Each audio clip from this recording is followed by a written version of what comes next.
이렇게 우리가 채권 총칙편을 살펴봤습니다. 총칙 굉장히 중요한 테마죠. 그렇죠? 별 3개, 빠빵! 다음에 이제 총칙에 의해서 각칙, 채권, 각칙.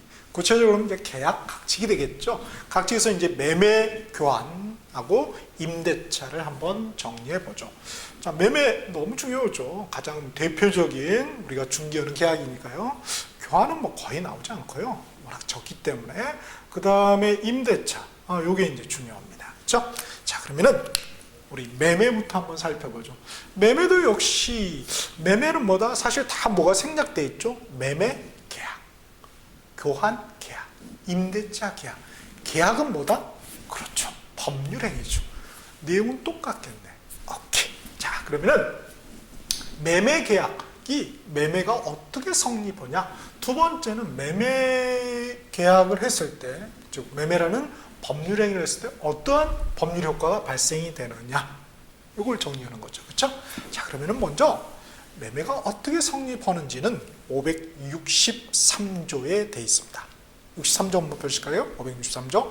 자, 매매는 당사자 일방이, 갑돌이를 말하겠죠. 매도인을, 일방이 재산권을, 아파트, 상대방 을순이에게 이전할 것을, 넘길 것을 약정하고, 상대방이 을순이가, 매수인이 그 대금, 매매 대금을 말하죠.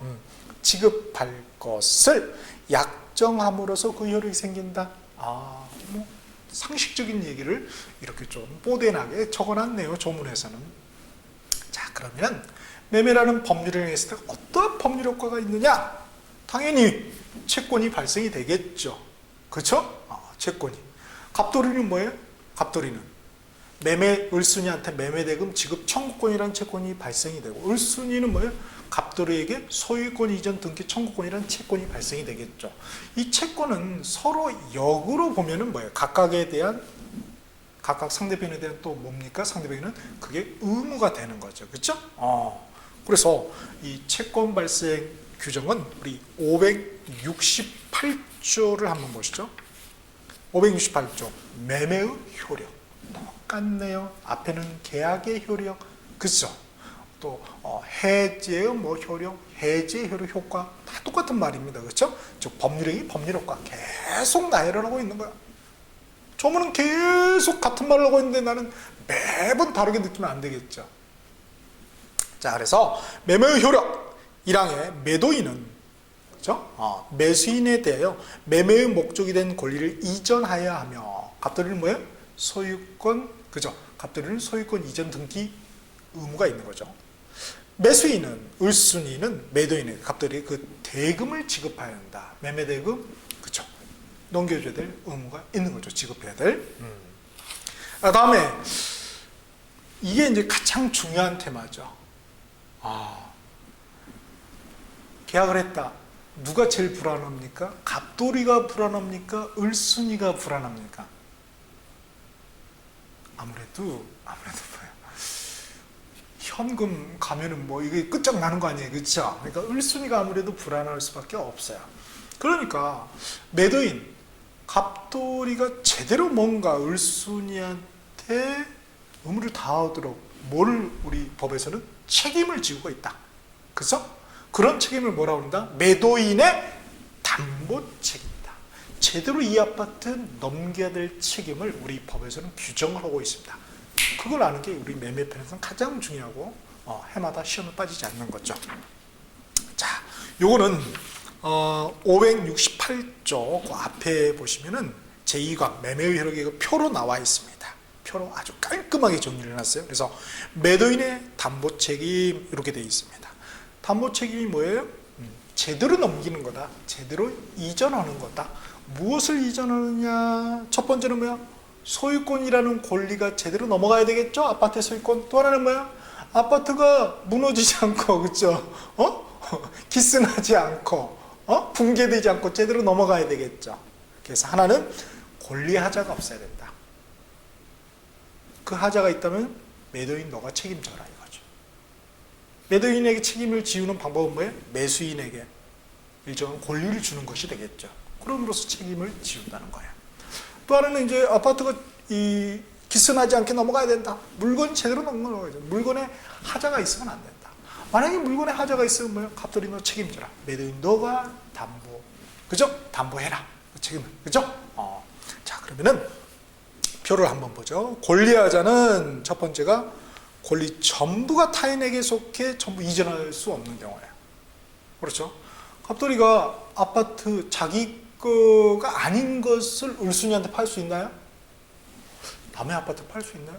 있죠. 있죠. 당연히 있죠. 왜? 약속이니까 그냥. 약속이잖아요. 그죠? 실현 가능하면 되잖아요. 오케이.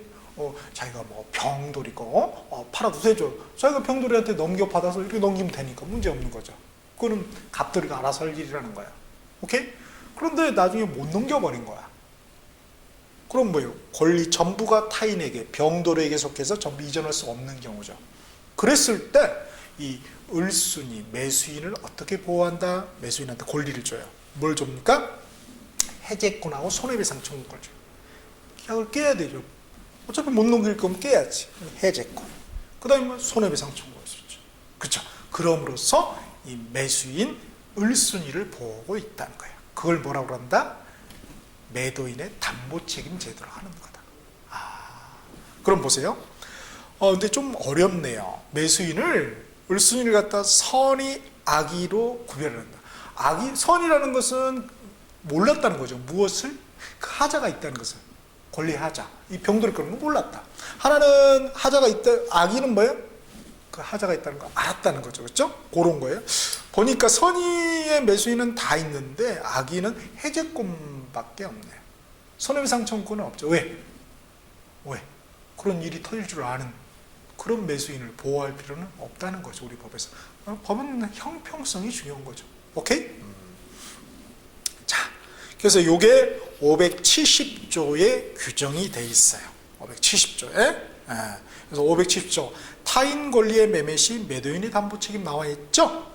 그래서 전조의 경우에 앞에죠. 569조를 말하죠. 앞전자 앞에 조문의 경우에 매도인이 그 권리를 취득하여 매수인에게 이전할 수 없는 때에는 매수인은, 을순이는 계약을 해지할 수 있다. 이렇게 규정이 돼 있습니다. 오케이? 그 다음 그 다음에는 이제 두 번째 권리하자는 권리의 일부가 타인의 표를 한번 보시죠. 권리 일부가 타인에게 속해 일부를 이전할 수 없는 경우예요. 그렇죠? 그런 경우는 보니까 선의 매수인에게는 해제권, 손해배상 청구권 플러스 대금 감액 청구권을 주죠. 그만큼 뭐예요? 깎아야죠. 그게 형평에 맞죠. 그렇죠? 32평이라는데 30평이야. 토지가 1000평이라는데 보니까 아니야. 900평이야. 이런 경우 그걸 깎아야죠. 그게 형평에 맞죠. 그렇죠? 그런데 악의의 매수인은 뭐예요? 대금 감액 청구권밖에 없다는 거죠. 그렇죠? 그런 건 주의를 해야죠. 요거는 이제 572조의 규정을 두고 있죠. 572조 보시죠. 권리 일부가 타인에게 속한 경우와 매도인의 담보 책임되어 있죠. 그래서 1항에 매매의 목적이 된 권리의 일부가 타인에게 속함으로 인하여 매도인이 그 권리를 취득하여 매수인에게 이전할 수 없는 때에는 매수인은 그 부분의 비율로 매매 대금의 감액, 깎는 것을 청구할 수가 있다. 이렇게 되어 있습니다. 다음에 권리하자 이제 세 번째가 수량 부족 일부 멸실의 경우예요. 그런 경우는 뭐예요? 역시 해제권, 손해배상 청구권, 대금 감액 청구권이 있는데 악의는 어떠한 권리도 없죠. 악의의 매수인은 그걸 이제 574조에서 규정을 해놓고 있고요. 그래서 574조 한번 읽어보시고, 그 다음 네 번째 권리하자가 제한 물건이 있어 계약의 목적을 달성할 수 없다. 우리 제한 물건은 우리 앞에서 배웠던 뭐죠? 지상권, 지역권, 그렇죠. 유치, 전세권, 유치권, 그다음에 저당권 이런 게 되죠, 그렇죠?